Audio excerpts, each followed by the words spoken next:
Ilmu pengetahuan adalah tonggak utama untuk membuka gerbang masa depan, dan pendidikan adalah kunci untuk mengembangkan potensi maksimal setiap individu. Dengan ilmu pengetahuan dan pendidikan, setiap generasi akan mampu untuk berinovasi, memecahkan masalah, dan mengatasi tantangan masa kini.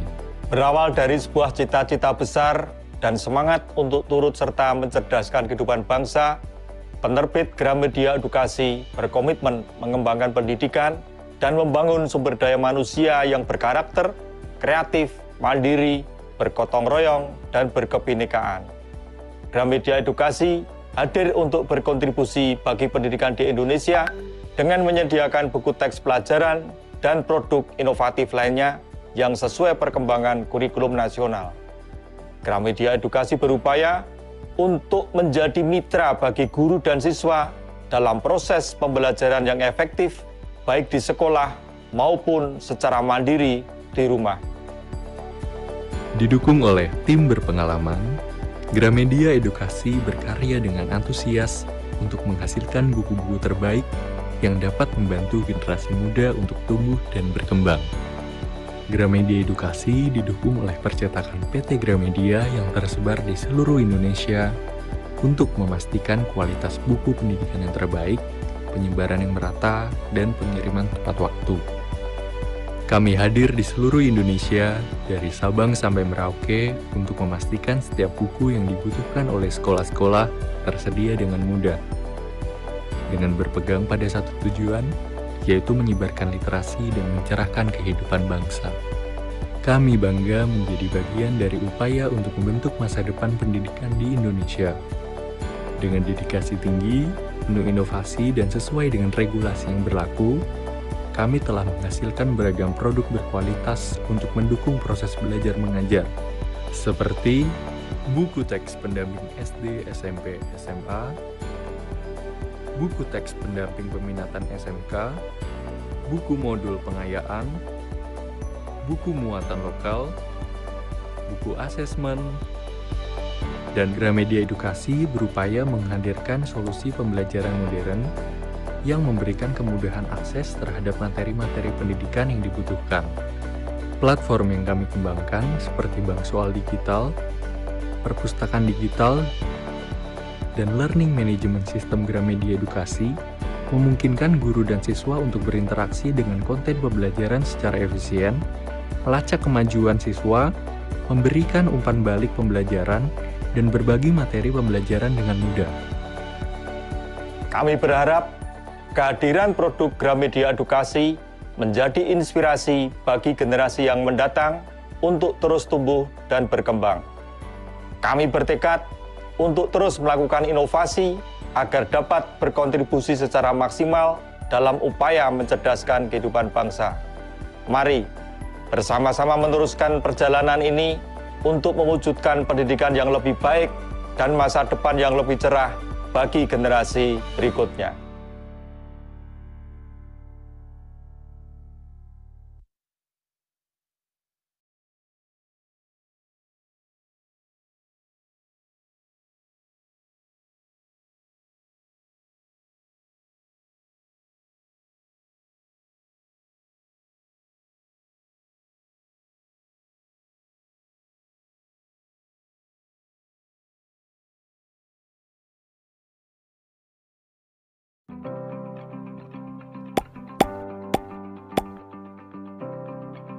Gramedia Mitra Edukasi Indonesia adalah salah satu unit bisnis Kompas Gramedia Group yang bergerak di bidang penyediaan fasilitas, sarana, dan prasarana sekolah yang berdiri sejak tahun 2016.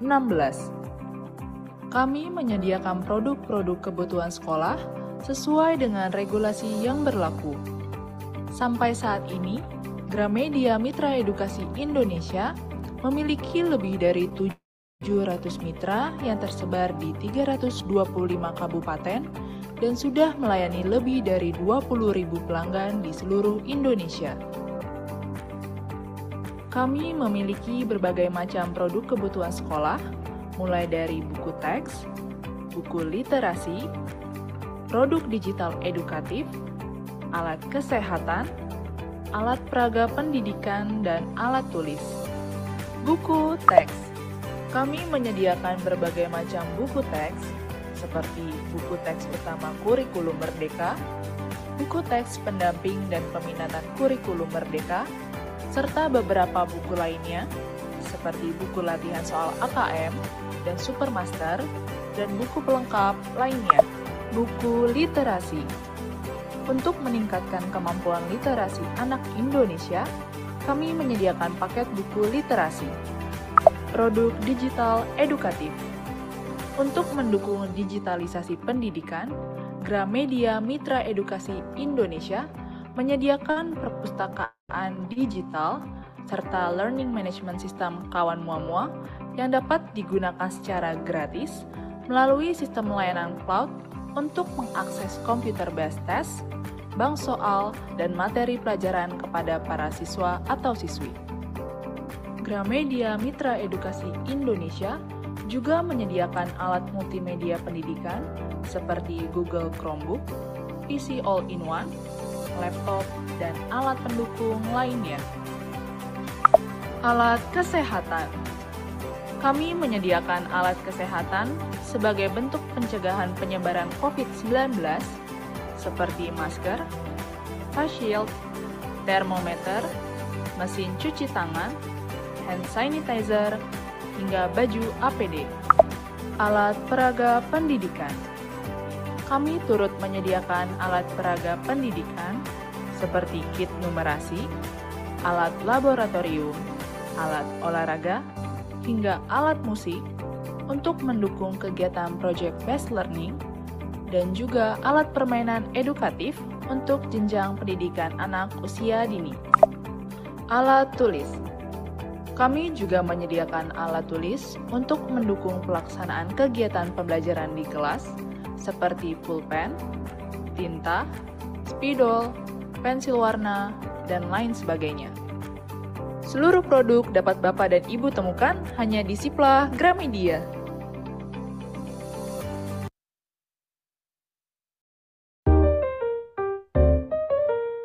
Tahukah Bapak Ibu bahwa saat ini coding dan kecerdasan artifisial bukan lagi hanya untuk mahasiswa atau profesional IT. Anak-anak usia SD bahkan sudah mulai dikenalkan dengan konsep dasar kecerdasan artifisial dan pemrograman. Melalui coding, siswa belajar berpikir terstruktur, sistematis, dan logis. Mereka belajar bagaimana menyelesaikan masalah secara kreatif dan efisien. Sementara, dengan belajar kecerdasan artifisial, mereka bisa memahami cara teknologi berpikir dan mengambil keputusan dari data. Ini membantu meningkatkan kemampuan berpikir yang kritis dan literasi data, dua skill yang penting di abad ke-21. Menurut berbagai penelitian, 65% anak-anak yang sekarang duduk di bangku SD akan bekerja di bidang yang belum ada di hari ini. Maka, menyiapkan mereka sejak dini jadi keharusan, bukan pilihan. Sekolah dengan literasi teknologi sejak dini menunjukkan hasil belajar yang lebih tinggi. Siswa lebih terlibat aktif dan cakap dalam menghadapi dunia digital. Untuk membantu Bapak Ibu Guru dan Kepala Sekolah menghadirkan pembelajaran teknologi yang tepat, Gramedia Mitra Edukasi Indonesia menghadirkan seri buku coding dan kecerdasan artifisial yang disusun sesuai dengan kebutuhan peserta didik Indonesia. Mulai dari SD kelas 5, SMP kelas 7, hingga SMA kelas 10 dan 11. Buku ini memandu siswa belajar step by step dari blok coding, pengenalan Python, hingga konsep dasar kecerdasan artifisial. Tugas dan proyek dalam buku ini terintegrasi dengan alat peraga edukatif, coding, dan kecerdasan artifisial dari Artek untuk memberikan pengalaman pembelajaran mendalam yang joyful, mindful, dan meaningful. Seluruh buku telah lulus penilaian dan dinyatakan layak berdasarkan SK Kemendikbud nomor 5 tahun 2025 tentang buku teks pelajaran yang digunakan pada satuan pendidikan. Scan QR Code di layar ini untuk melihat katalog lengkapnya, karena masa depan dimulai dari ruang kelas hari ini.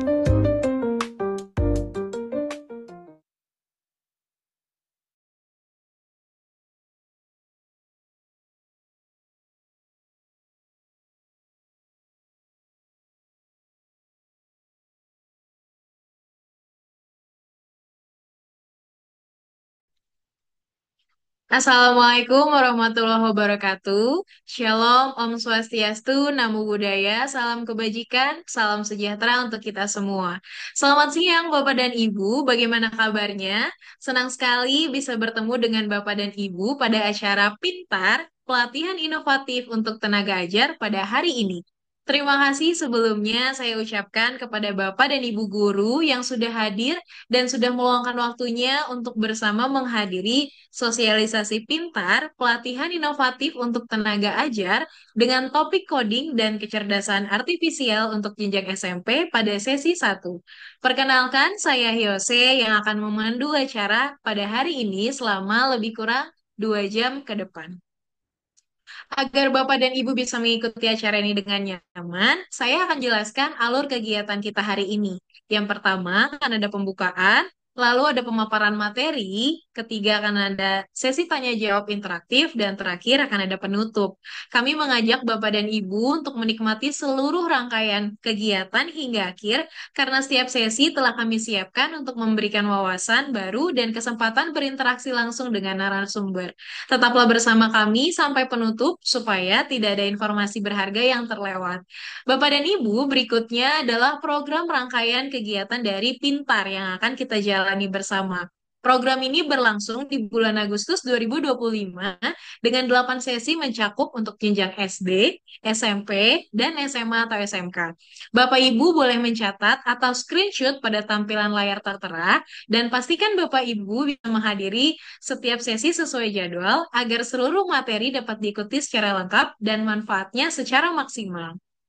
Nah, baik Bapak dan Ibu, selama mengikuti sesi sosialisasi pintar hari ini, izin menyampaikan dan mengingatkan Bapak dan Ibu guru bahwa selama berjalannya acara nanti dimohon untuk yang pertama, audio dapat dimatikan atau di-mute selama sesi presentasi berlangsung. Jadi apabila Bapak dan Ibu yang ingin bertanya nantinya bisa melalui menu chat terlebih dahulu. Dan di akhir sesi akan ada sesi tanya jawab untuk diskusi lebih interaktif. Dan yang kedua, form evaluasi dan presensi untuk pendaftaran e-sertifikat akan dibagikan oleh tim kami di akhir acara. Nah, sebelum kita memasuki acara inti, saya ingin memberikan sedikit penjelasan mengenai sosialisasi pintar yang akan kita laksanakan hari ini. Mungkin ada beberapa Bapak dan Ibu yang masih belum pernah tahu apa itu pintar atau baru pertama kali hadir untuk ikut acara ini. Nah, pintar itu adalah sosialisasi pelatihan yang dirancang khusus untuk para guru SD, SMP, dan SMA atau SMK agar siap mengintegrasikan mata pelajaran khususnya yang akan kita bahas hari ini adalah coding dan kecerdasan artifisial ke dalam pembelajaran di sekolah. Acara ini bertujuan untuk pertama meningkatkan kompetensi guru dalam mengajarkan coding dan kecerdasan artifisial secara praktis dan sesuai jenjang pendidikan, lalu mendukung inovasi pembelajaran agar siswa lebih siap menghadapi perkembangan teknologi di era digital, dan tak lupa pastinya memfasilitasi guru dengan materi, metode, dan contoh penerapan langsung yang dapat diadaptasikan di kelas. Melalui program ini diharapkan Bapak dan Ibu tidak hanya memahami konsep coding dan kecerdasan artifisial saja, tetapi mampu menerapkannya dalam kegiatan belajar mengajar. Jadi pastikan Bapak dan Ibu mengikuti setiap sesi sesuai dengan jenjangnya ya, agar mendapatkan pemahaman yang utuh dan manfaat yang maksimal. Nah, acara ini dapat terselenggara berkat dukungan dari berbagai pihak, termasuk penerbit Gramedia Edukasi dan Gramedia Mitra Edukasi Indonesia. Kami berharap webinar ini tidak hanya menjadi sumber pengetahuan dan wawasan bagi Bapak dan Ibu semua, tapi juga menjadi wadah untuk berdiskusi dan berkolaborasi. Dengan demikian, bersama kita dapat meningkatkan pemahaman, memperluas jaringan profesional, dan memfasilitasi pembelajaran yang berkelanjutan tanpa batasan geografis. Nah, baik Bapak dan Ibu, sekarang kita berkenalan dengan narasumber sesi pertama hari ini, yaitu ada Ibu Muah Marfuah, sarjana komputer, pendidik sekaligus penulis yang aktif mengembangkan pembelajaran berbasis teknologi. Saat ini beliau mengajar di SMP Negeri 10 Yogyakarta dan menjadi pengurus inti di MGMP Informatika Kota Yogyakarta sejak 2010. Sebelumnya, beliau juga pernah mengajar di SMA Negeri 1 Sentolo pada tahun 2008 sampai 2009. Dalam bidang penulisan, Ibu Muah telah menghasilkan berbagai karya, termasuk buku informatika SMP kelas 9 dan Coding Kecerdasan Artifisial SMP yang diterbitkan oleh Gramedia. Dengan pengalaman mengajar lebih dari 15 tahun dan dedikasi pada integrasi teknologi di kelas, beliau akan berbagi wawasan inspiratif untuk kita semua hari ini. Tanpa perlu berlama-lama, kita sapa pembicara hebat kita hari ini. Selamat siang, Ibu Mua. Selamat siang Mbak Yose. Iya, apa kabar Ibu? Alhamdulillah baik Mbak Yose. Baik, oke kalau gitu.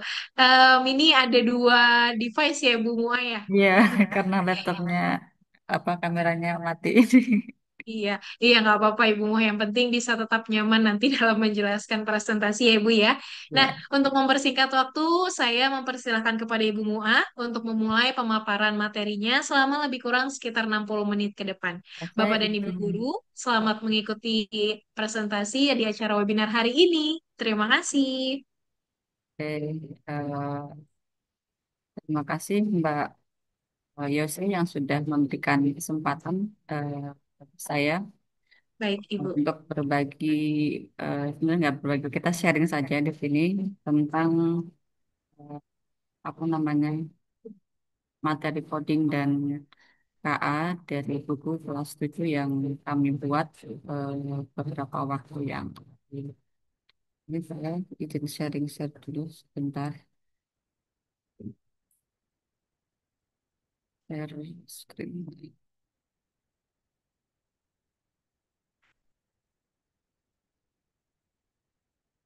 Sudah kelihatan Mbak Yose ya, sudah ya. Bapak Ibu. Sudah, mungkin boleh di ini Bu, di Oh, slideshow. ya.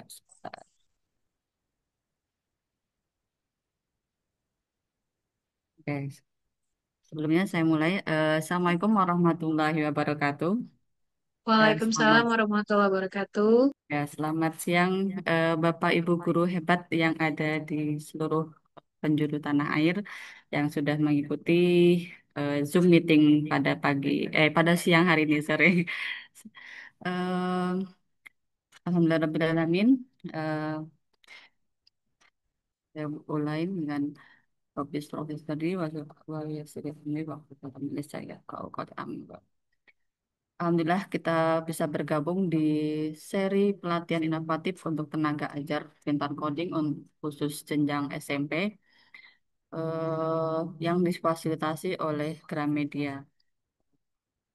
Saya ucapkan terima kasih kepada pihak Gramedia yang sudah memfasilitasi kegiatan ini, kepada Pak Jarot, Pak Eko, Mas Atir, Pak Rus, Pak Yose, dan semua pihak yang sudah memfasilitasi kegiatan ini.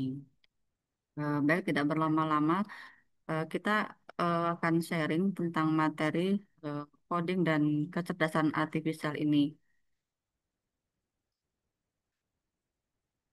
Jadi coding ini sebenarnya coding dan kecerdasan artifisial bisa kita artikan ya sebagai proses untuk menulis instruksi dalam bahasa yang mudah dipahami komputer untuk menjalankan tugas.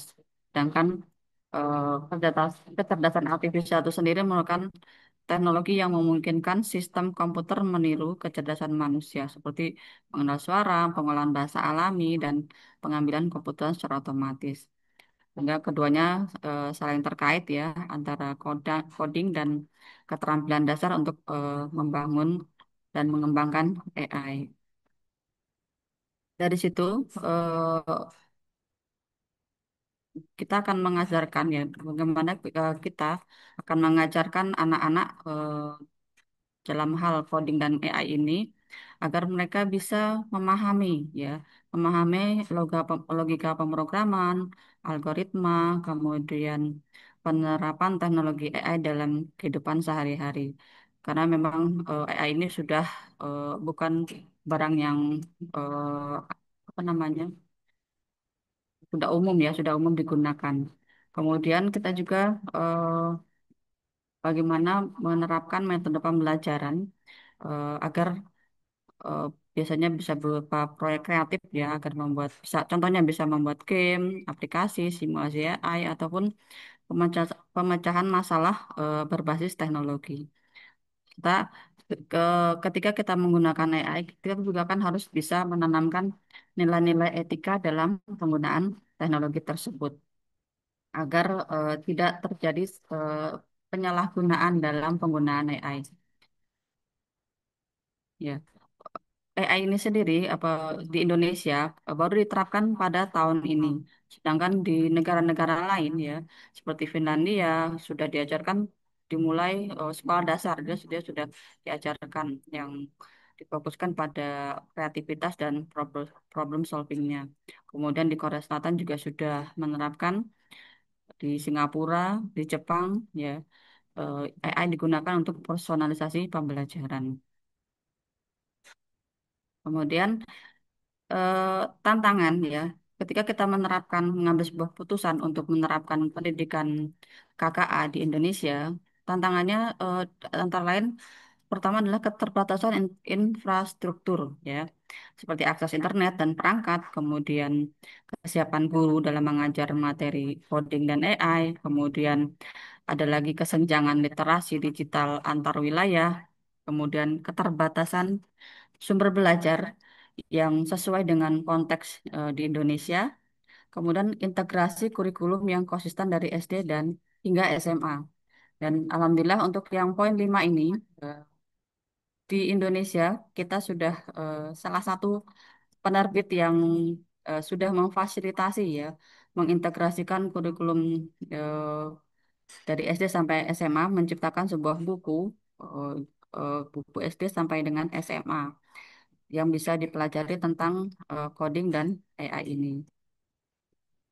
Sebenarnya pada tahun 2024 pemerintah sudah eh, menerapkan tentang apa namanya rencana pembangunan jangka panjang nasional, di mana fokusnya adalah tentang di bidang digital ini. Jadi meningkatkan kemampuan di bidang digital sangat penting di era revolusi industri 4.0 dan masyarakat 5.0, di mana teknologi seperti kecerdasan artifisial atau KA, kemudian Mahadata atau Big Data itu ya, kemudian Internet of Things atau IoT semakin banyak digunakan di berbagai sektor. Tidak hanya di bidang pendidikan ya, tapi di bidang lain pun sudah banyak menggunakan hal tersebut.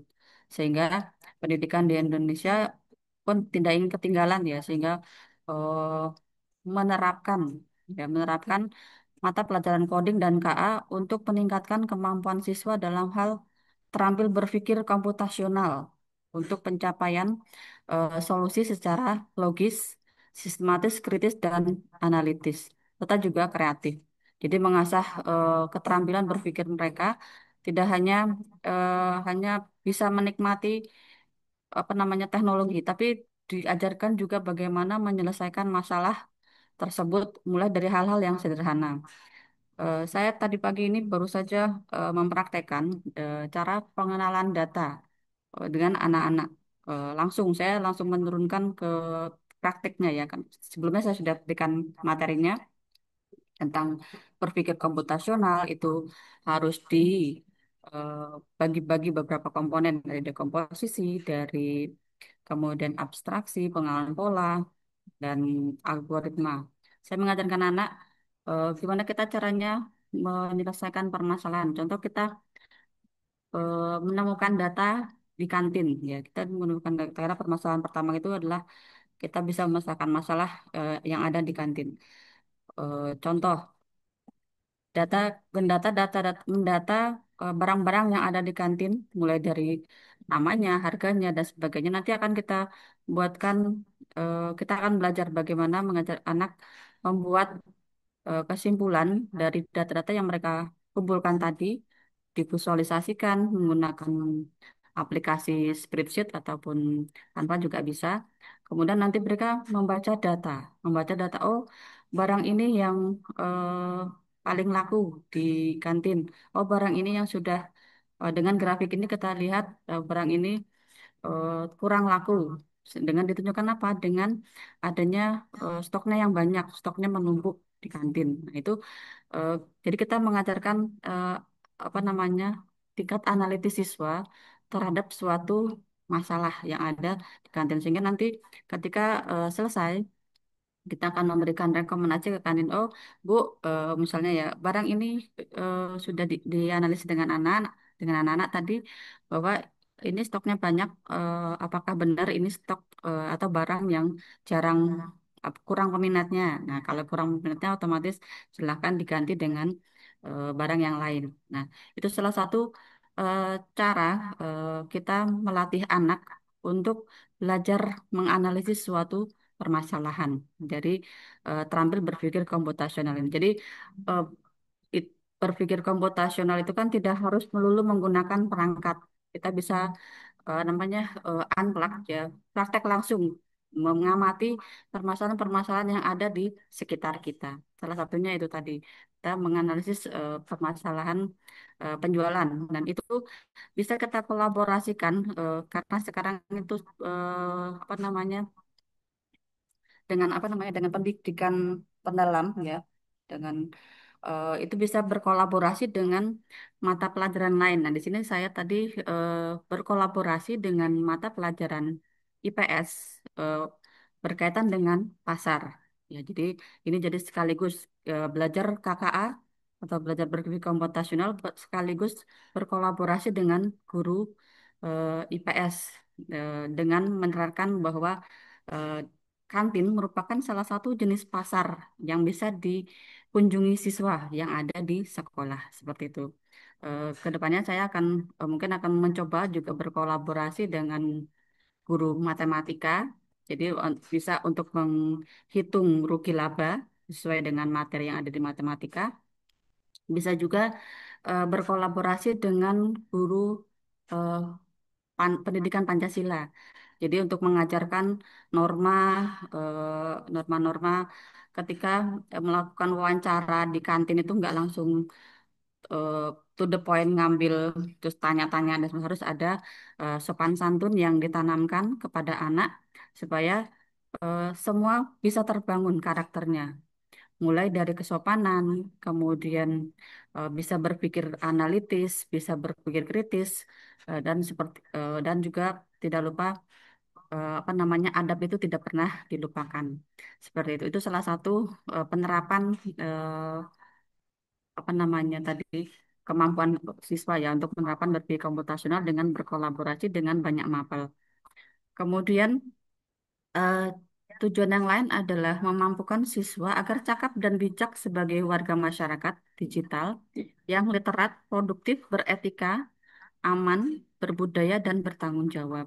Jadi kita sebagai pendidik wajib apa namanya memberikan pengalaman kepada anak ketika menggunakan digital. Kita harus menenangkan juga mereka agar mampu membacanya dengan eh, apa namanya literasinya harus baik dan beretika sehingga ketika bersosial media itu mereka aman dari apa aman dari bullying aman dari ujaran kebencian dan sebagainya dan tetap menanamkan budaya-budaya Indonesia yang bertanggung jawab.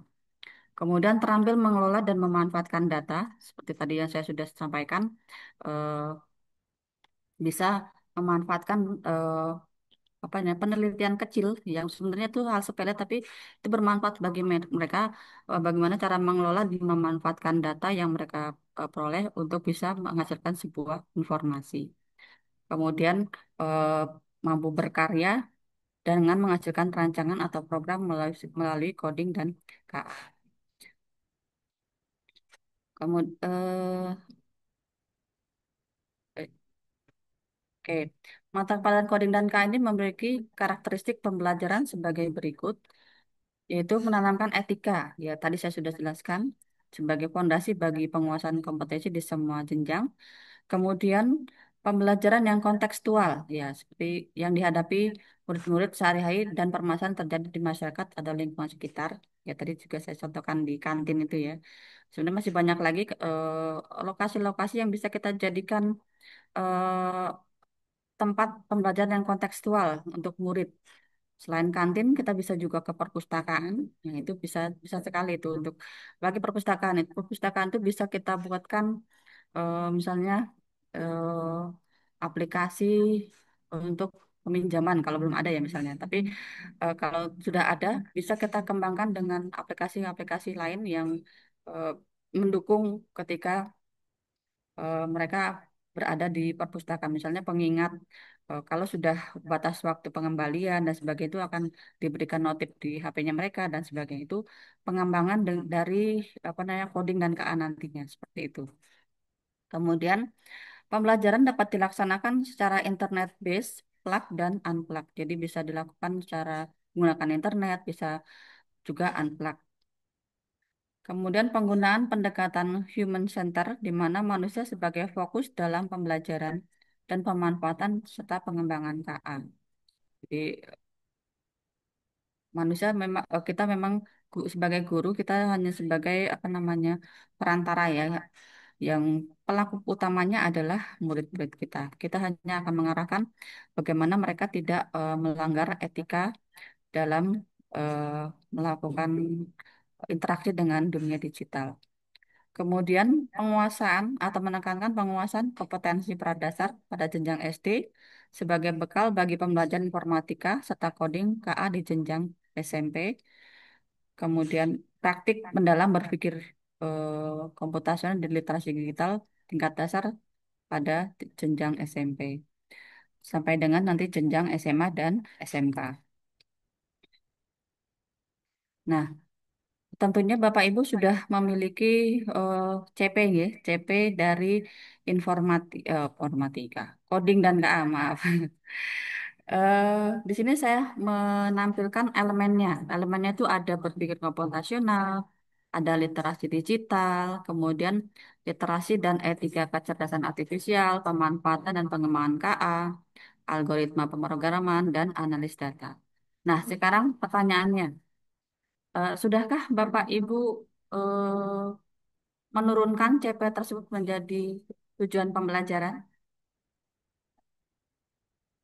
Sudah, belum? Eh, Bagaimana kalau kita praktek? Jadi saya menjelaskannya biar nggak ngantuk, saya nggak tidak seperti mendongeng di tengah siang ini ya. Kita Boleh, boleh Ibu. ya kita menurunkan CP-nya dulu. Jadi sebelum kita membuat modul ajar kan biasanya kita membuat CP ya. Nah, karena kita di AI, kita ada bantuan dari AI, maka kita akan mencoba memanfaatkan AI tersebut untuk menurunkan CP menjadi tujuan pembelajaran. Nah, monggo Bapak Ibu atau silakan Bapak Ibu eh, membuka CP yang dimiliki masing-masing. Saya persilakan dibuka dulu CP-nya. Kemudian eh, setelah CP-nya dibuka, Bapak Ibu me- membuka aplikasi Microsoft Word. Kemudian di copy dulu ya itu copy apa namanya? Di copy CP-nya tersebut. Kemudian kita buatkan prompt. Ya, kita buatkan prompt.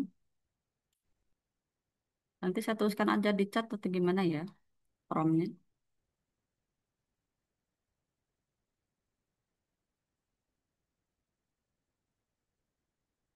Nah, promptnya saya kopikan di Boleh.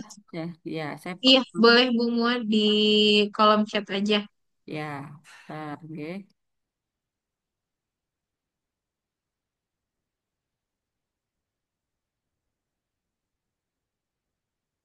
Nah, saya tuliskan,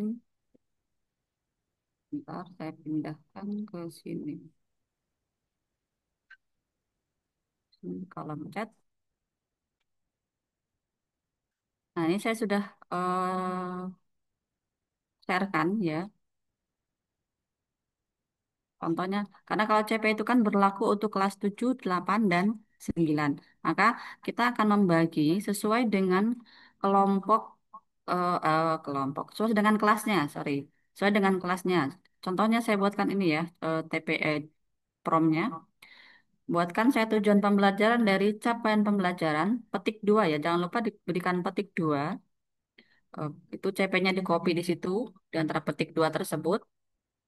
Kemudian dibagi dalam tingkat, 3 tingkat ya, 3 tingkat, kelas 7, 8, 9, dengan urutan dari yang mudah ke sulit, sederhana ke kompleks. Nah, prom ini eh, Bapak Ibu bisa kopikan, kemudian dipastekan di chat GPT atau Gemini atau apa, silahkan dipraktekkan. Nanti akan dibagikan secara sistematis, yaitu dari mulai yang sederhana sampai dengan yang kompleks, baik dari kelas 7, 8, dan 9. Sehingga itu jadi ini bisa dibuat TP-nya jadilah itu ya seperti itu. Jadi sekarang nggak ada istilah membuat eh, TP, membuat ATP, membuat modul ajar itu lama ya. Karena dengan berbantuan AI ya, kita bisa memanfaatkan itu untuk membuatkan eh, apa yang kita inginkan. Asalkan prompt yang dibuat itu harus apa namanya komplit ya, sesuai dengan apa yang kita inginkan. Jadi jangan umum. Kalau umum, AI-nya juga akan menghasilkan yang umum-umum saja. Nah, itu salah satu eh, caranya ya. Kemudian untuk membuat modul ajar, sepertinya kalau modul ajar bisa juga. Tapi kalau Bapak Ibu membeli buku, ini promosi ini, membeli buku dari Gramedia itu sudah nanti akan dibonuskan modul ajar. Ya, sepertinya sudah akan modul modul ajar dari semua jenjang, dari SD, SMP, SMA, SMK itu sudah dibuatkan kemarin tanpa fasilitas tambahan itu ada modul ajar dan ada juga presentasi. Nah, untuk modul ajarnya, untuk TP-nya sudah saya buatkan bantu seperti ini deh, Bapak Ibu semua. Nanti bisa dicoba untuk menurunkannya ke dalam apa namanya modul ajar. Kalau modul ajar ya silakan eh, dirincikan, misalnya dari kelasnya, kemudian sistematika penulisannya, mulai dari apa namanya nama satuan pendidikan, ya pokoknya sesuai dengan format-format yang kita biasa buat ketika membuat sebuah modul ajar seperti itu. Itu prakteknya yang pertama ini. Kemudian untuk eh, KKA dan dimensi profil itu sudah sejalan dari setiap bab yang ada di buku Gramedia Coding KA kelas 7, 8, 9 itu sudah ada KKA-nya dan ini tidak semua kita terapkan karena disesuaikan dengan materi yang kita akan butuhkan. Karena kalau semua nanti kesulitan dalam hal menilai. Kita bisa menerapkannya maksimal 3 saja. Maksimal 3 sesuai dengan materi yang kita berikan. Nah, Bapak Ibu, posisi mapel informatika dengan KKA ini saya cuma sejenak sekilas ya. Untuk kelas 5 itu kan karena dia belum ada informatika, maka ketika ke sekolah tersebut menerapkan informatika dan KKA sekaligus, maka ini aman, tidak ada yang tertabrak ya berulang.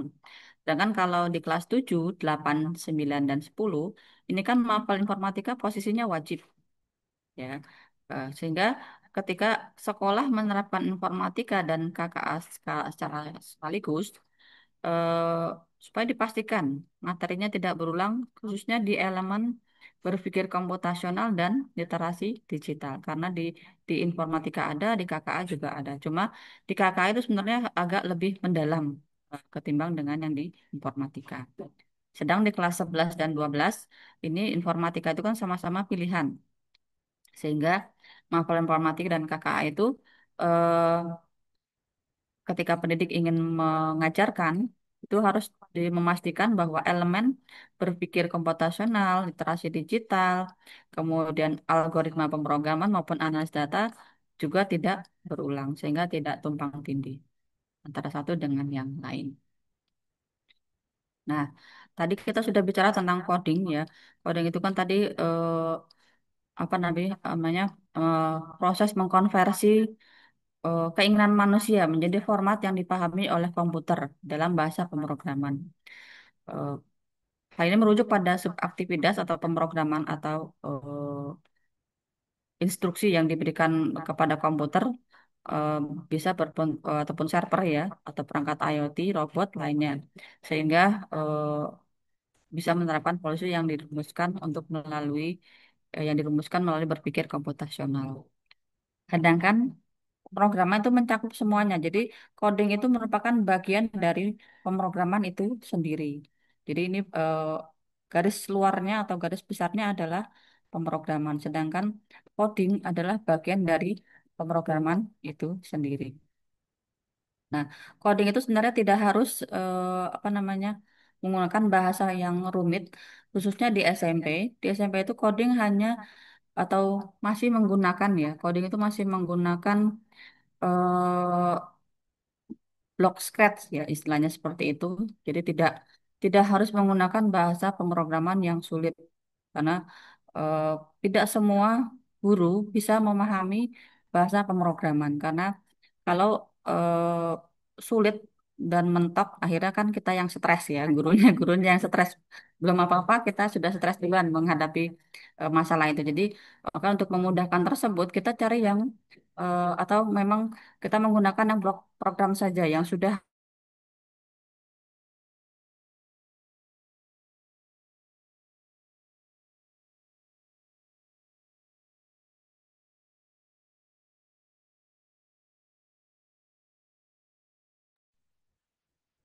Halo, Bu Muah.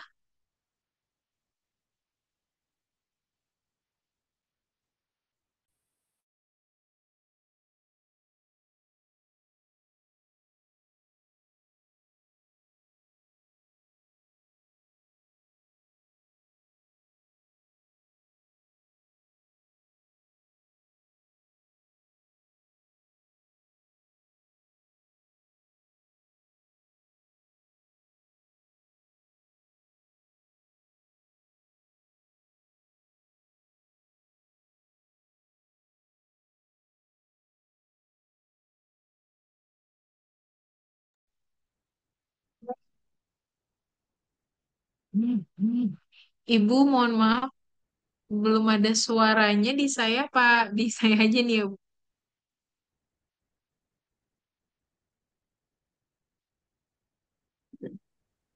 Kayak yang di komputer ini keluar Oh, loading oh, sebentar internetnya oke, nggak apa-apa. internetnya mati.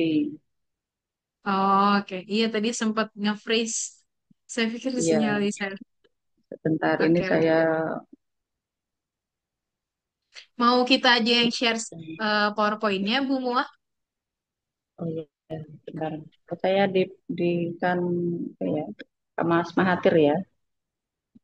Oh, boleh langsung ke saya aja nggak apa-apa. Saya chat Ibu ya, Bu ya. Oh iya, heeh.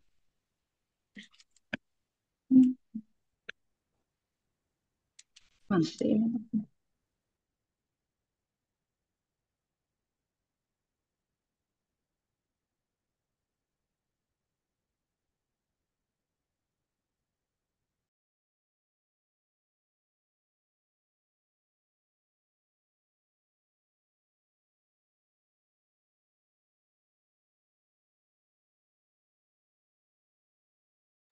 Oke, Bapak Ibu mohon menunggu sebentar. Mohon maaf karena ada kendala teknis.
Iya, iya, Bapak Ibu,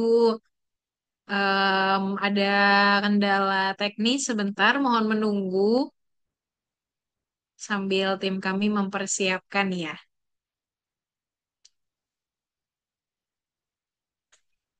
Bu Mua masih bergabung, Bu?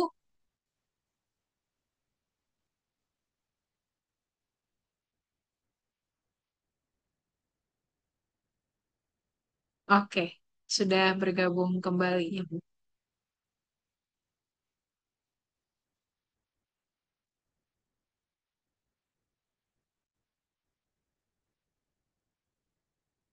Oke, sudah Mbak. Iya, sudah terlihat presentasinya di Ibu di layar? Ya, sudah. Sudah ya? Ya, Oke, Pak. siap. Iya, saya Jadi, persilakan kembali kepada eh, Muna. mohon maaf Bapak Ibu, ini internetnya putus semua ini. Jadinya lewat HP. Eh, di coding tadi ya. Oke, jadi saya ulangi, coding itu merupakan bagian dari apa namanya? Bagian saya buka PPT-nya aja di sini deh. Hmm. Ya, coding merupakan bagian dari pemrograman itu sendiri dan kita sebagai guru bisa apa namanya mensiasatinya dengan SMP ya biasanya menggunakan aplikasi Scratch dan di buku Gramedia ini sudah disediakan eh, apa namanya pembelajaran menggunakan Scratch. Nanti mungkin akan dibahas mendalam itu dengan pembicara kedua Ibu Heni pada tanggal 19 Agustus kalau nggak salah nanti ya.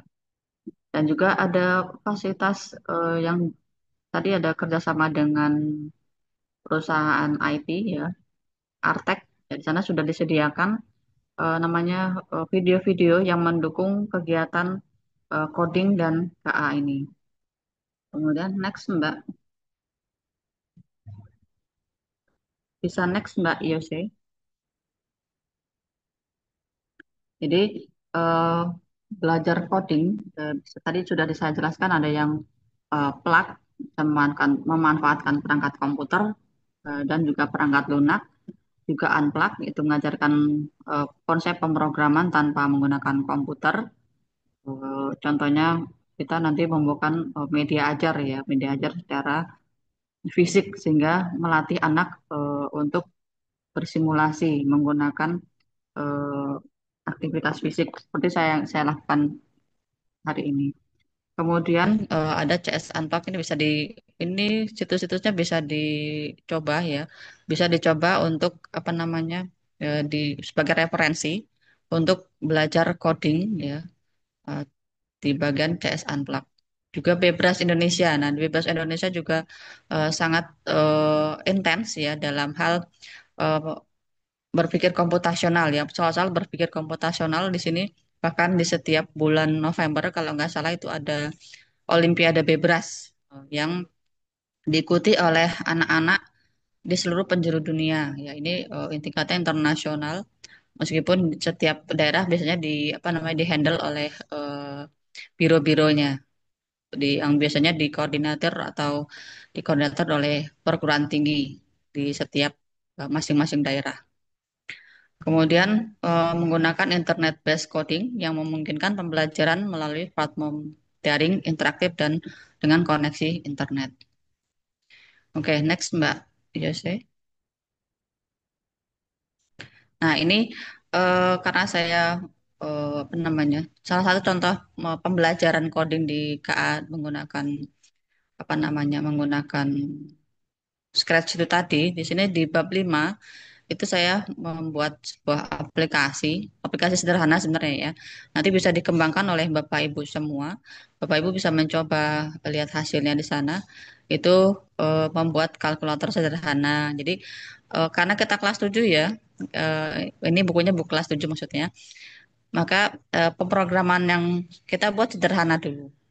Ya, mesin yang sederhana yang sering mereka gunakan adalah kalkulator. Nah, ketika kalkulator digunakan, kita akan mengajarkan bagaimana sih caranya sebenarnya menggunakan atau membuat kalkulator. Jadi tidak hanya menggunakan, tapi kita juga belajar mengajarkan kepada anak berpikir bagaimana membuat kalkulator tersebut. Tidak hanya sebagai pengguna. Jadi kita belajar mengajarkan dari hal-hal yang sederhana yang ada di sekitar kita. Itu ada dua ini kalau nggak salah ya seperti itu. Oke, next Mbak Yose. Nah, di kecerdasan artifisial atau nanti ini di bagian literasi digitalnya ya ini sebenarnya eh, ini merupakan pengembangan ya, pengembangan dari KA eh, sehingga kita dapat memastikan bahwa teknologi dapat digunakan untuk meningkatkan kualitas hidup dan kesejahteraan masyarakat secara keseluruhan. Dan tugas kita sebagai guru adalah memahamkan itu pada murid-murid kita. Jadi kita bisa eh, menciptakan aplikasi sederhana ya kalau karena memang baru tingkat dasar ya kita ciptakan yang sederhana dulu. Kemudian biarkan mereka berpikir bagaimana menciptakan aplikasi-aplikasi lain yang lebih kompleks sesuai dengan usia mereka. Karena kalau di apa namanya kasih langsung sulit, nanti mereka malah nggak patah semangat ya. Kalau mereka tidak bisa menyelesaikannya. Dan KA ini biasanya banyak dimanfaatkan anak-anak ya untuk melaksanakan tugas-tugas eh, yang diberikan. Nah, tugas kita adalah memahamkan bagaimana pemanfaatan KA ini tidak apa namanya tidak melanggar etika sehingga eh, tidak merusak moral mereka dan juga apa namanya mencoba memahamkan bahwa tidak semua hal bisa dilakukan atau kita gantungkan kepada KA. Kalian maksudnya anak-anak kita pahamkan bahwa kalian juga bisa berpikir yang lebih tinggi lagi daripada KA. Untuk itu, kalian harus bisa lebih belajar, bisa lebih belajar lebih giat lagi, sehingga bisa menciptakan KA itu sendiri. Jadi kita motivasi agar mereka bisa tidak tergantung ya, tidak tergantung dengan fasilitas yang sudah ada, tapi memanfaatkan fasilitas tersebut untuk meningkatkan kemampuan diri. Next, Mbak Yose. Oke. Nah, jadi, pemahaman literasi atau kecerdasan artifisial bagi peserta didik mencakup beberapa aspek penting yang harus dikuasai. Jadi, di era digital itu dengan lebih baik. Sehingga konsep-konsep dasar KA serta bagaimana sistem KA beroperasi termasuk proses pembelajaran mesin dan teknik-teknik yang digunakan. Jadi, ketika kita eh, progresnya ya mengajarkan KA, kita memahamkan dulu, memahamkan mereka bagaimana cara aplikasi ini bekerja sehingga bisa meningkatkan kemampuan mereka berpikir ya.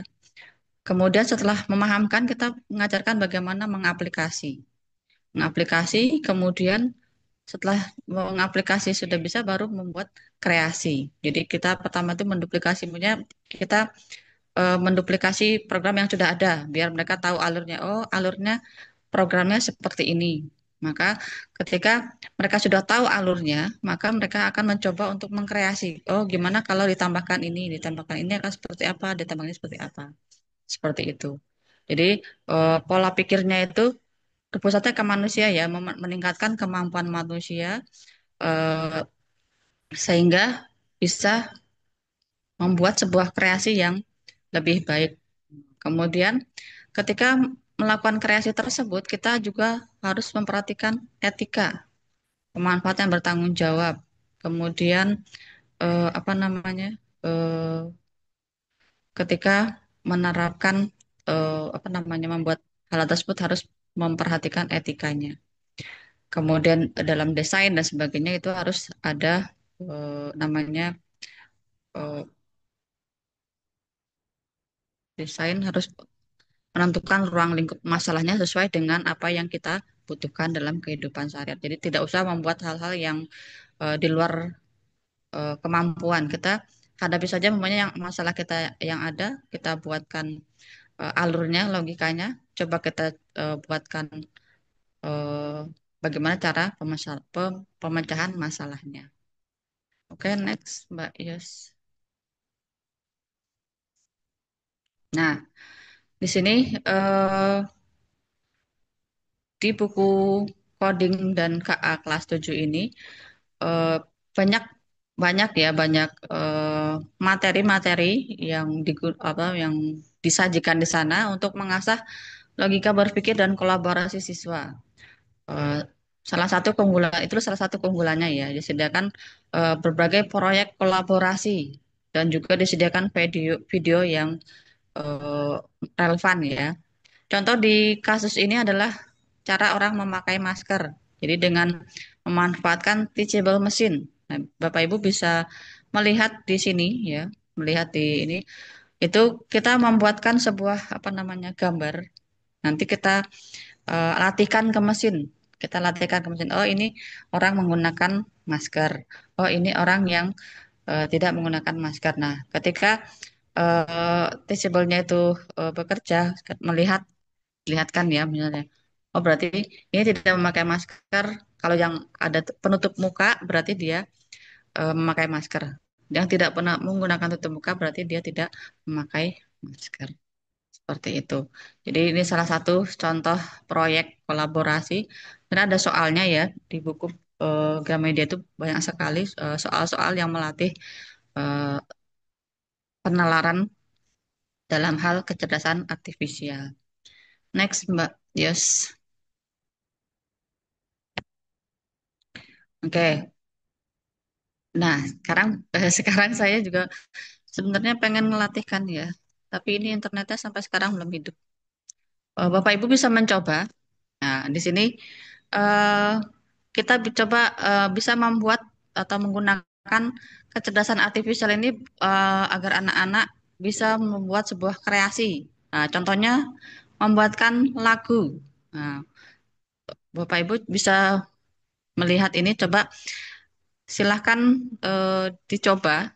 Karena saya nggak bisa mencoba ini internetnya semuanya mati. Kalau lab komputer semuanya mati ini. eh bisa bisa digunakan nggak? Jadi membuat lagu misalnya sekarang serang 17 Agustus ya kita contoh kita buat minta ChatGPT untuk membuatkan sebuah apa namanya lagu ya Semarak HUT Republik Indonesia ke-80.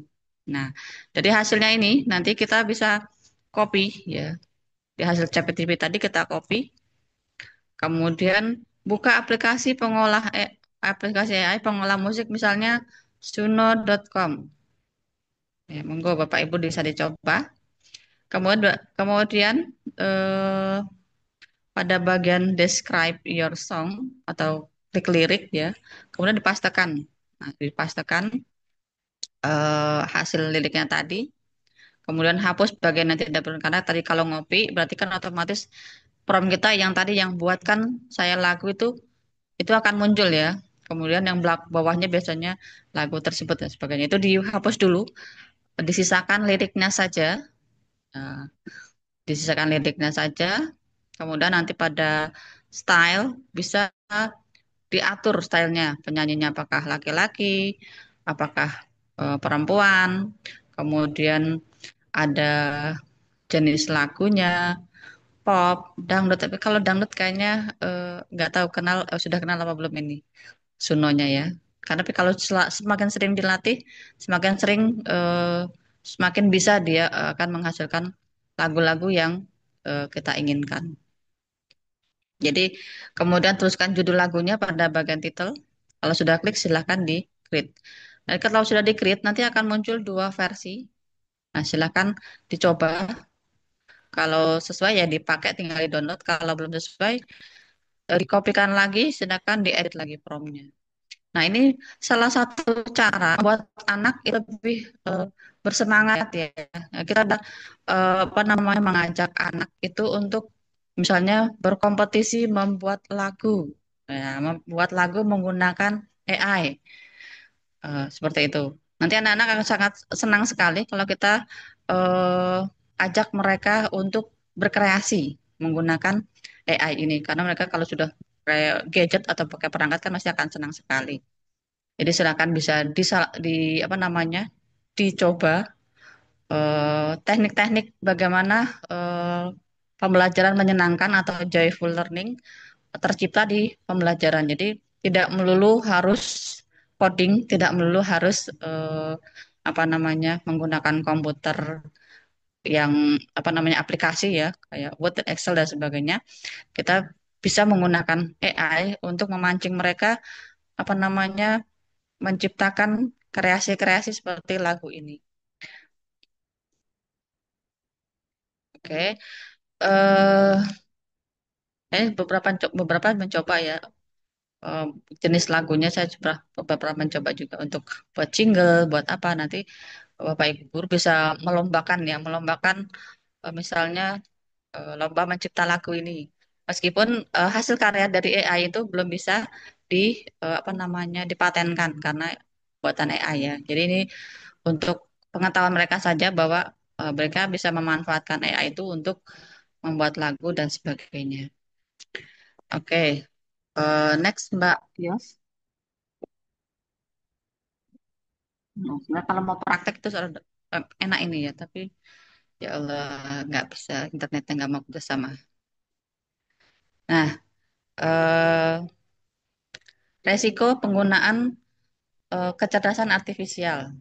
Tadi ada pelanggaran privasi, kemudian ada bias diskriminatif. Jadi kalau eh, bias diskriminatif artinya tidak semua informasi yang dihasilkan oleh AI itu bisa dipercaya. Jadi harus dikonfirmasi lagi ke sumber yang benar. Kemudian ada serangan cyber, kemudian ada manipulasi informasi dan ketergantungan. Nah, ini beberapa contoh-contoh ketergantungan itu ya yang perlu kita garis bawahi bahwa tidak semua hal bisa dilakukan menggunakan AI, tapi kita juga harus melatih mereka untuk mengasah logika berpikirnya sehingga eh, apa namanya bisa menyelesaikan masalah mereka ketika mereka tidak berada di area yang didukung dengan teknologi. Kemudian dampak sosial dari apa namanya resiko apa penggunaan kecerdasan artifisial adalah biasanya banyak orang yang memanfaatkan AI untuk hal-hal yang tidak apa namanya di luar etika, misalnya memasukkan wajah orang, kemudian mengisi suara. Kalau orang awam mungkin akan menyangka, oh orang ini benar ya. Misalnya tokoh nasional lah, misalnya tokoh nasional sekarang itu banyak sekali ya eh, berita-berita yang berseliweran baik di TikTok, IG dan sebagainya. Itu tokoh-tokoh besar memberikan statement-statement yang apa namanya sebenarnya dia tidak melakukan seperti itu ya. Jadi kalau orang ngomong, oh itu dia ngomongnya kok kayak gitu. Padahal kalau orang yang sudah paham, oh itu buatan AI. Karena kan kelihatan sekali ya, buatan AI dengan buatan eh, orang itu akan sangat kelihatan. Jadi ada anomali-anomali ataupun hal-hal aneh yang bisa kita lihat. Kalau mempunyai gambar, saya nggak menyatakan dia. Gambar kita bisa merhatikan itu ada bayangannya atau tidak. Kemudian ada jari ataupun bentuk-bentuk fisik lainnya yang tidak normal itu berarti dia buatan AI ya, seperti itu. Oke, jadi pemahaman atas isu-isu ini sangat krusial ya, yang mengarah pada penggunaan AI. Jadi harus benar-benar disampaikan ke anak bahwa resiko AI itu juga sangat masif ya. Jadi tidak boleh memasukkan hal-hal yang bersifat privasi seperti KTP ataupun nomor telepon dan sebagainya. Jadi kita eh, mengajarkan anak agar menjaga privasi mereka agar tidak dimanfaatkan oleh orang lain. Oke, next Mbak Yos. Dan di literasi digital juga sama ya. Tadi sudah dijelaskan panjang, panjang lebar, jadi kenalkan konsep algoritma analis data dan komputasi statistik, kemudian dampaknya, kemudian etikanya, psikologinya, kemudian mengetahui berita hoax atau palsu. Kayak tadi saya bilang, eh, banyak menggunakan tokoh-tokoh untuk membuat meme dan sebagainya, diisi suara-suara yang orang yang semuanya sebenarnya buatan AI semua itu ya. Kemudian dampak teknologi terhadap lingkungan dan kesehatan manusia. Jadi eh, pengaruh radiasi dan sebagainya. Ini perlu kita pahamkan ke anak-anak karena saya menanyakan kemarin di kelas masalah tentang eh, siapa yang sering tidur di atas jam 11. Dan rata-rata anak-anak itu mengacungkan jari tangannya. Mengacungkan jari tangannya. Jadi mereka itu rata-rata tidur di atas jam 11 malam. Saya tanyakan kenapa? Ya karena mereka bermain media sosial. Ada yang bermain game. Dan kenapa bisa terjadi? Ya karena polanya apa? Mereka mainnya sambil tiduran. Jadi gak ingat waktu. Kemudian kalau sudah main game itu, kalau belum end ya belum selesai. Seperti itu. Jadi itu pola-pola yang sekarang sudah marak nggak hanya di tingkat SMP, di SD pun seperti itu. Jadi mulai dari tingkat dasar SMP, lagi SMA, SMK, itu rata-rata kasusnya seperti itu. Sehingga nanti akibatnya adalah mereka bangunnya susah bangun pagi, akhirnya kemudian ke sekolah juga datang terlambat dan sebagainya. Itu pada programnya pemerintah kan harus bangun pagi ya, bangun pagi, sarapan, bergerak dan sebagainya seperti itu.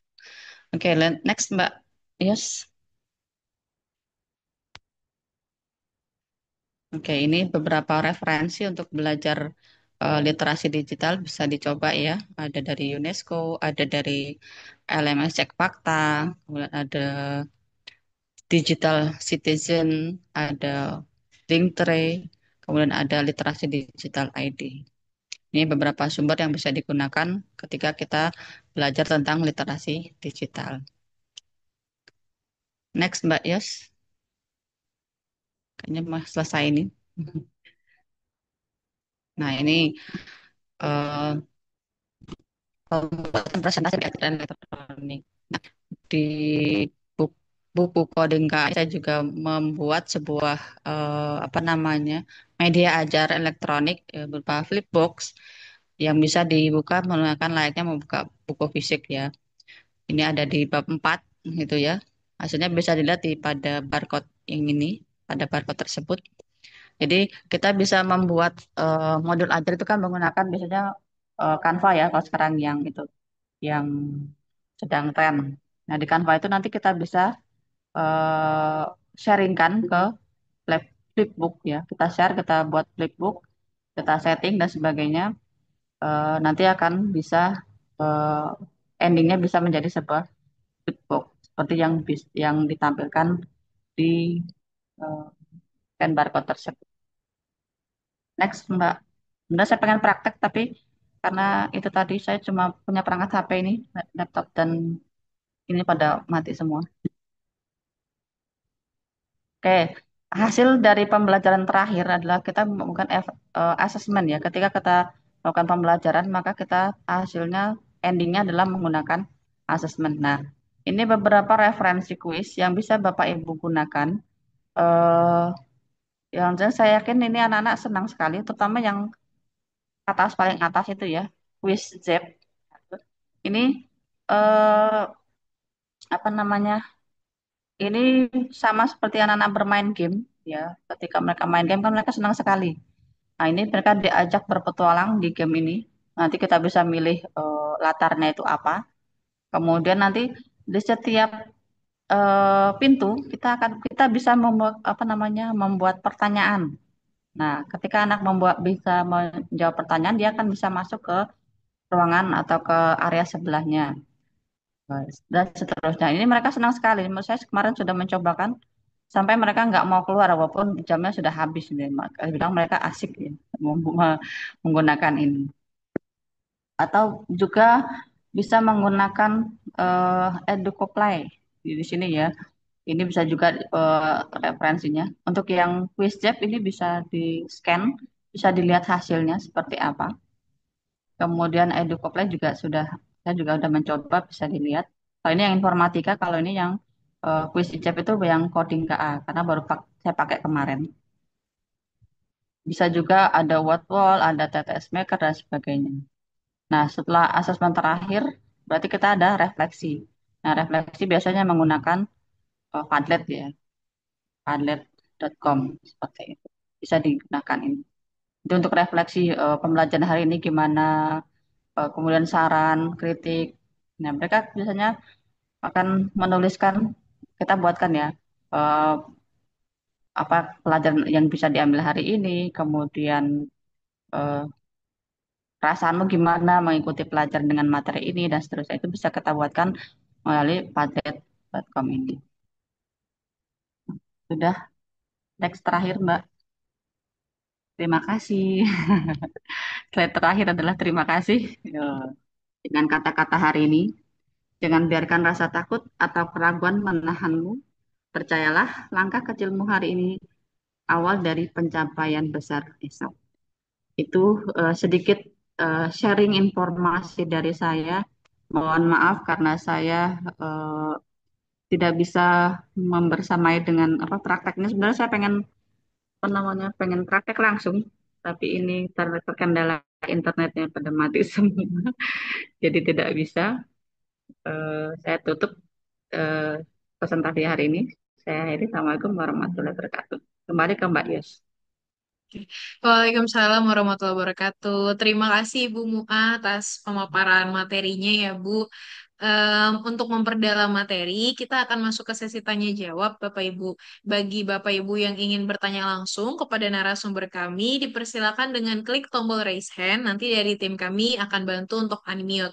Saya ngelihat sih di kolom chat udah ada satu penanya, tapi mungkin ada yang ingin bertanya untuk interaksi secara langsung dulu sama Ibu Mu'a. Ini dari Bapak Abdul Latif, raise hand mau bertanya Pak. Iya Bu, terima kasih Oke, boleh. kesempatannya. Silakan nih Suara saya Pak jelas Bu ya? Abdul. Jelas, jelas Pak Abdul. Silakan Pak. Oke baik, terima kasih. Kalau ini terkait dengan yang materi sebelumnya, kalau pemateri sebelumnya kan menyampaikan bahwa kita itu tidak boleh pakai AI Canva dan yang lainnya. Tapi mungkin tadi ada yang saya ketinggalan informasi. Ini malah mengarahkan dengan ChatGPT dan sebagainya itu kan instan semua Bu. Bagaimana dengan penyampaian yang pertama gitu. Terima kasih.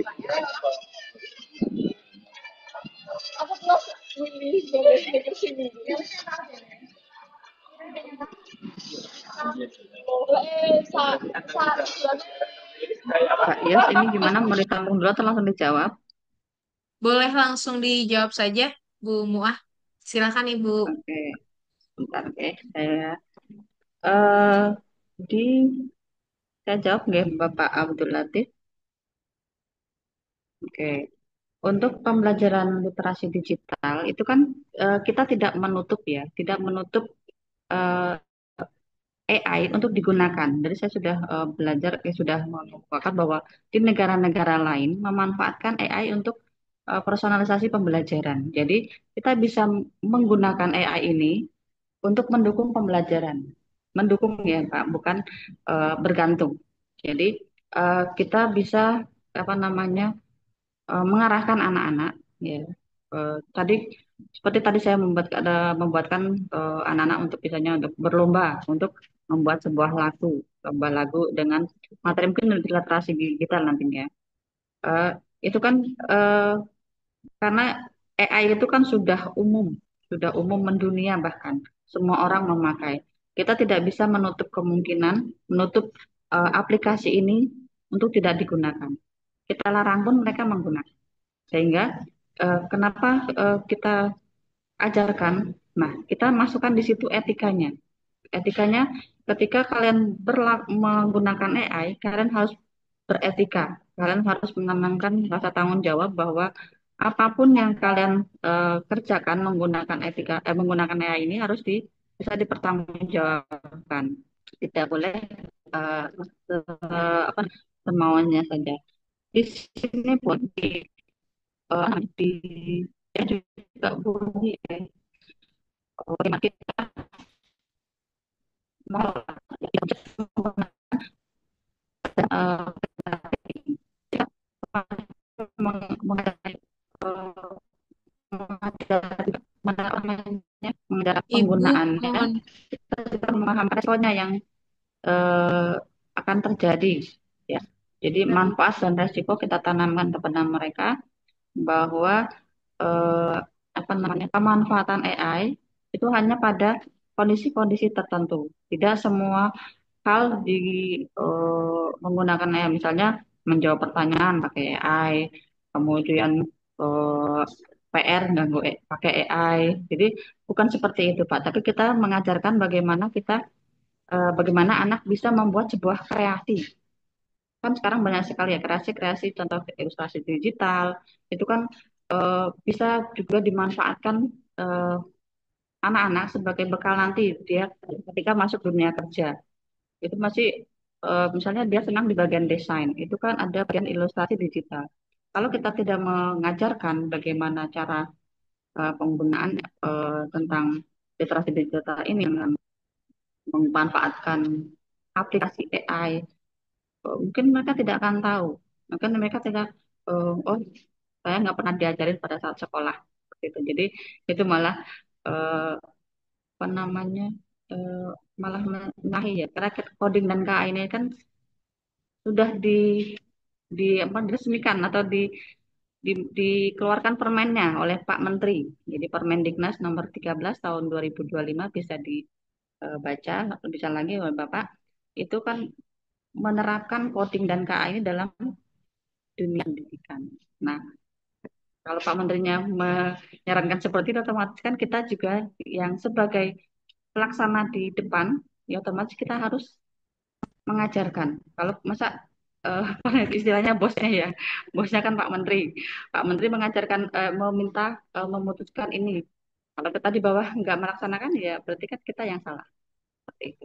Mungkin jawabannya kurang memuaskan, mungkin ada yang bisa membantu menjawab. Kalau mungkin pertanyaan saya belum bisa apa menjawab apa yang Pak Latif inginkan, seperti itu. Iya.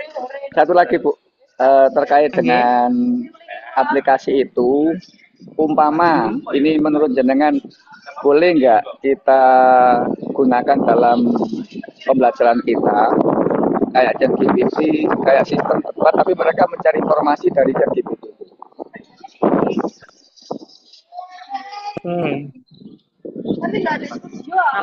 Kalau saya akan mengajarkan mereka menggunakan cari itu. Jadi menggunakan bagaimana membuat sebuah prompt yang baik untuk menghasilkan informasi yang kita inginkan.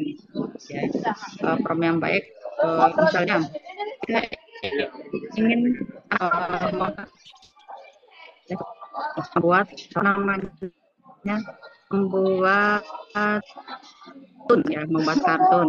Otomatis kita bisa minta tuh buatkan misalnya kartun dengan tipe ini eh, di ChatGPT. Nanti ChatGPT akan bisa membantu. Jadi, oh, anak bisa ngerti, oh, kalau pengen bikin kartun misalnya dengan karakter-karakter itu, misalnya buatkan eh, buatkan karakter anak perempuan berambut keriting, coklat, ke baju Ya, hijau, ya, ya.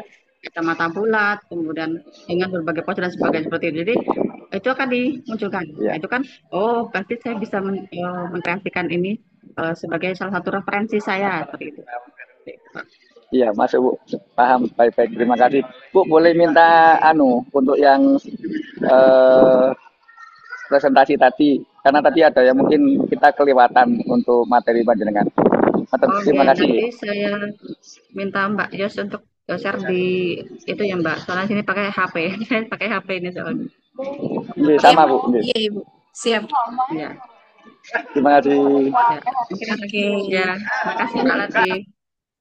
Ya, terima kasih Pak Abdul Latif atas pertanyaannya dan terima kasih Bu Mua karena sudah em, menjawab tadi dengan baik pertanyaannya Pak Abdul.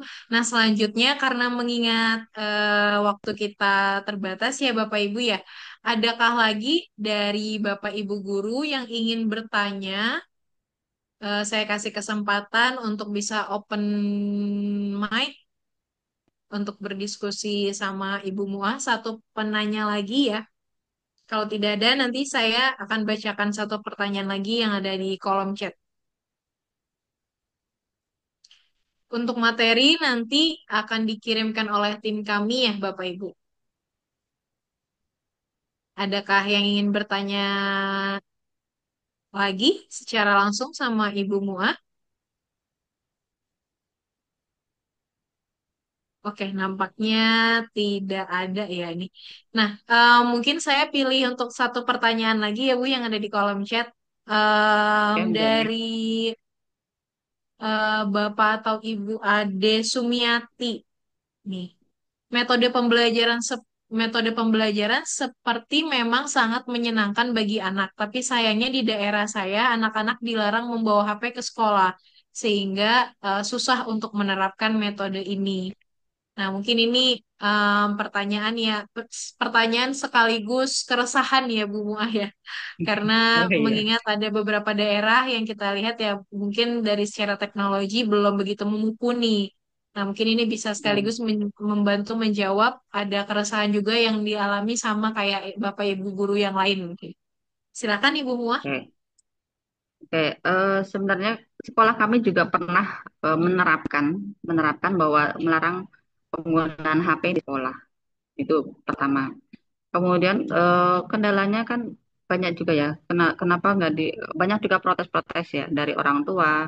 Kenapa nggak boleh dan sebagainya. Kemudian kami mensiasati, mensiasati ketika pembelajaran HP itu kita kumpulkan di depan. Jadi setiap kelas kita pasti eh, box ya, box untuk mengumpulkan HP. Jadi memang HP ini kalau tidak ada pengontrolan itu penggunaannya akan apa namanya ya menyalahi aturan. Jadi gurunya ngomong, muridnya asik main game. Nah, itu memang kendala umum dimanapun di Jogja juga sama seperti itu. Maka sekolah kami mensiasati seperti itu, menyediakan kalau kami sekarang sudah tidak menggunakan box lagi tapi menggunakan locker, locker seperti itu ya.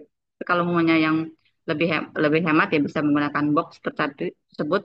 Kemudian nanti eh, HP-HP ini dikumpulkan di depan selama pembelajaran. Ketika ketika guru membutuhkan bantuan informasi dari internet dan sebagainya, HP bisa digunakan. Jadi penggunaan HP di sekolah, kalau di sekolah kami itu dengan izin. Jadi sekolah tetap apa namanya membolehkan anak untuk membawa HP karena sekolah kami juga menggunakan aplikasi untuk pembelajaran kayak G-School seperti itu. Tapi kalau sekolah lain belum ada seperti itu, jadi bisa dihasilkan solusi, dibicarakan dengan komite sekolahnya misalnya, dengan para pengambil khusus sekolah. Ini gimana nih?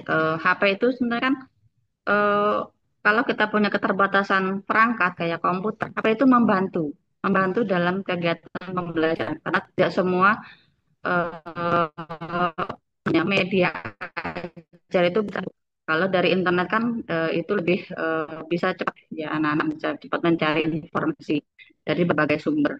Nah, sebenarnya kita tidak pernah membatasi tersebut. Jadi kalau bisa ibu siapa tadi eh, ibu ya siapa tadi ya pada ibu namanya bisa mengadakan atau mengusulkan Bu ke Ade sekolah ketika rapat. Sumiati tadi Bu.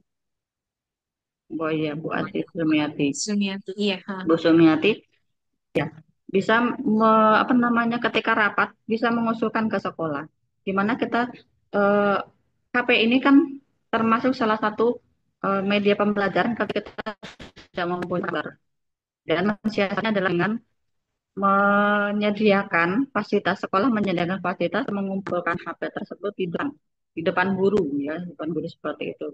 Sehingga kita bisa mengontrol.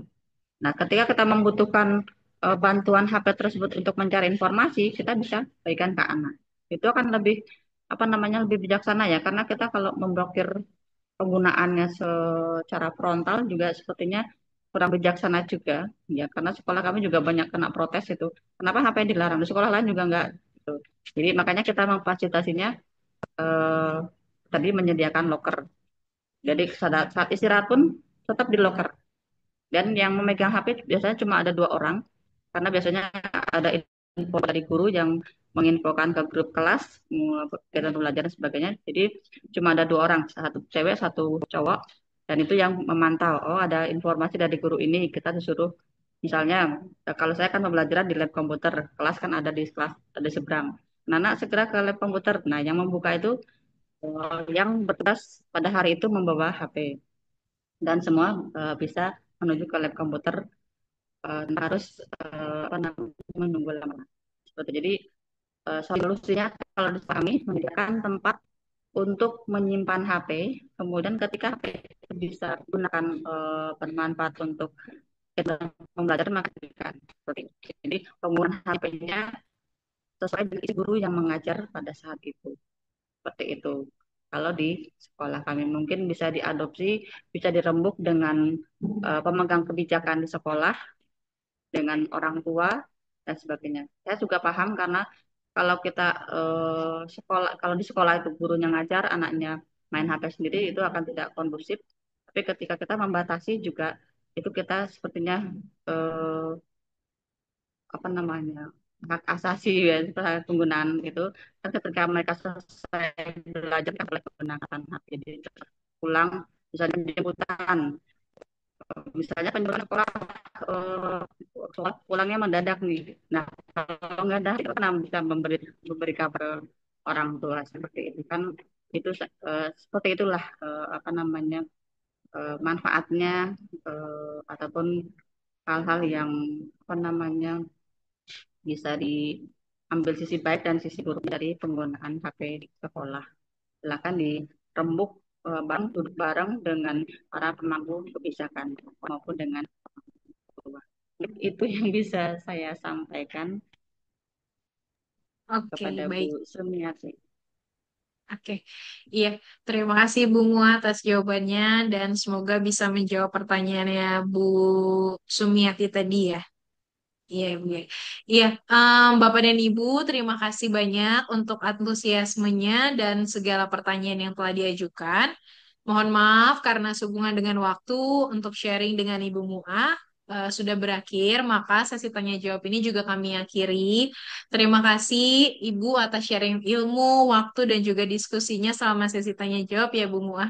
Nah, sebelum Ya, Ibu sama-sama. meninggalkan ruangan Zoom ini, kami persilakan Ibu untuk boleh memberikan closing statement atau sepatah dua patah dari kesimpulan pembahasan hari ini, Ibu Muah. Boleh saya persilakan? Oke, oke, terima kasih Mbak Yes.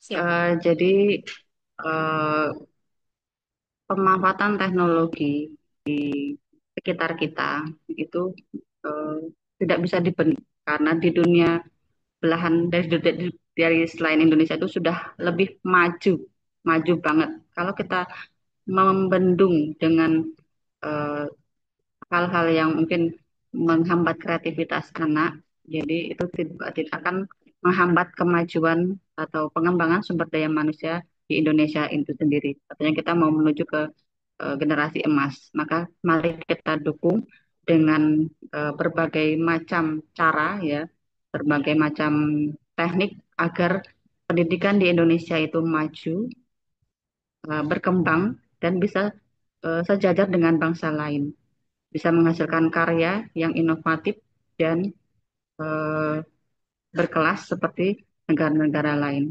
Pemanfaatan AI itu bisa digunakan untuk mendukung kegiatan pembelajaran selama kita juga mengajar etika dan juga memahamkan resiko yang eh, dimungkinkan timbul ketika menggunakan media sosial tersebut, maka dari itu tugas kita untuk mengawal para tunas bangsa ini menjadi generasi yang bisa menjadi mewujudkan generasi emas seperti yang sering dibilang oleh Pak Presiden kita Pak Prabowo. Mungkin itu saja Mbak Dias, kata-kata dari saya.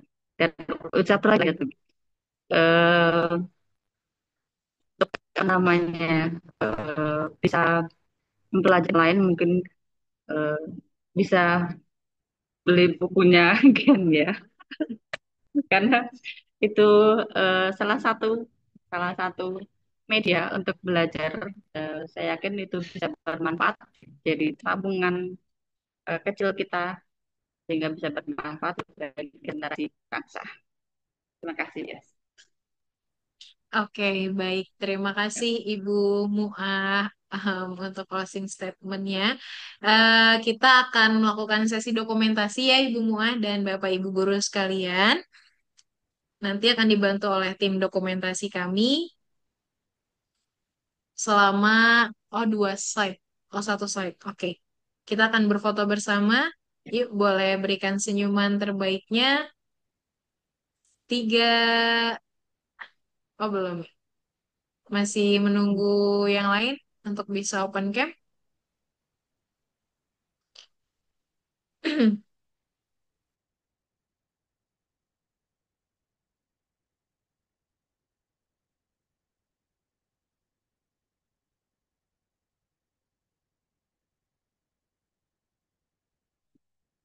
Oke,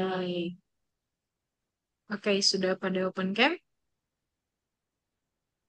Oke, yuk kita boleh berfoto bersama. Berikan senyum terbaiknya Bapak Ibu. Tiga, dua, satu. Oke, sip.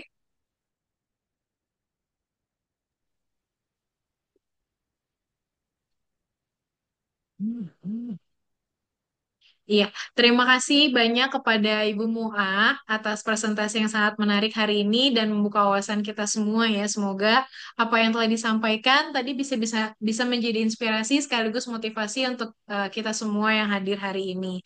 Dan kepada seluruh peserta webinar yang kami hormati, tidak terasa kita sudah sampai di akhir acara. Saya ingin mengingatkan kembali untuk melakukan pengisian formulir presensi dan evaluasi sebagai syarat untuk mendapatkan e-sertifikat. Pengisian formulir tersebut dapat dilakukan melalui link yang telah kami bagikan di kolom chat atau yang sudah tertera di layar. Kemudian, izin mengingatkan kembali, berikut ini adalah rangkaian kegiatan program Pintar, pelatihan inovatif untuk tenaga ajar yang akan kita jalani bersama. Program ini berlangsung di bulan Agustus 2025 dengan 8 sesi yang mencakup jenjang SD, SMP, dan SMA atau SMK. Nah, Bapak Ibu guru yang nanti ingin lagi ikut untuk di sesi keduanya di jenjang SMP, boleh mengikutinya lagi ada di minggu depan di tanggal 19 Agustus 2025 pukul 2 siang. Atau mungkin Bapak Ibu guru yang punya rekan dari jenjang SD maupun SMA atau SMK boleh bisa membagikan informasi ini kepada rekan maupun temannya supaya bisa lebih mendalami lagi tentang apa itu coding dan bisa bersama-sama mendapatkan pemahaman materinya. Nah, Bapak Ibu guru boleh mencatat atau screenshot pada tampilan layar tertera dan pastikan Bapak Ibu bisa menghadiri setiap sesi sesuai jadwal agar seluruh materi dapat diikuti secara lengkap dan manfaatnya bisa maksimal. Nah, untuk memudahkan komunikasi dan pembaruan informasi terkait program Pintar, pelatihan inovatif untuk tenaga ajar, kami juga menyediakan WhatsApp channel Gramedia Mitra Edukasi Indonesia. Melalui channel ini, Bapak Ibu guru akan mendapatkan informasi terbaru seputar jadwal, materi, atau kegiatan lainnya. Untuk bisa bergabung, silakan scan QR Code yang ada di layar atau kunjungi tautan di bit.ly/WhatsApp channel Gmail. Mari bergabung agar kita selalu terhubung dan tidak ketinggalan informasi. Silakan follow akun Instagram dan TikTok kami di @gramedia_edukasi dan @gramedia_mitra_edu, lalu akun Facebook dan YouTube kami di Gramedia Edukasi untuk informasi acara-acara dan produk terbaru kami. Akhir kata, saya Yose menyampaikan mohon maaf jika banyak kekurangan kata dan segala sikap yang kurang berkenan. Terima kasih Bapak dan Ibu guru yang sudah hadir di sore hari ini. Juga tak lupa terima kasih sekali lagi kepada Ibu Muhammad Marfua yang sudah membagikan segala materi terbaiknya untuk kita di sore hari ini. Sampai bertemu lagi di acara webinar selanjutnya. Selamat sore Bapak dan Ibu. Kemarin Mbak Yos, izin live nggih. Iya, terima kasih ya Ibu Mua. Sama-sama. Terima kasih Bapak Ibu semuanya. Izin live. Terima kasih Bapak dan Ibu Guru.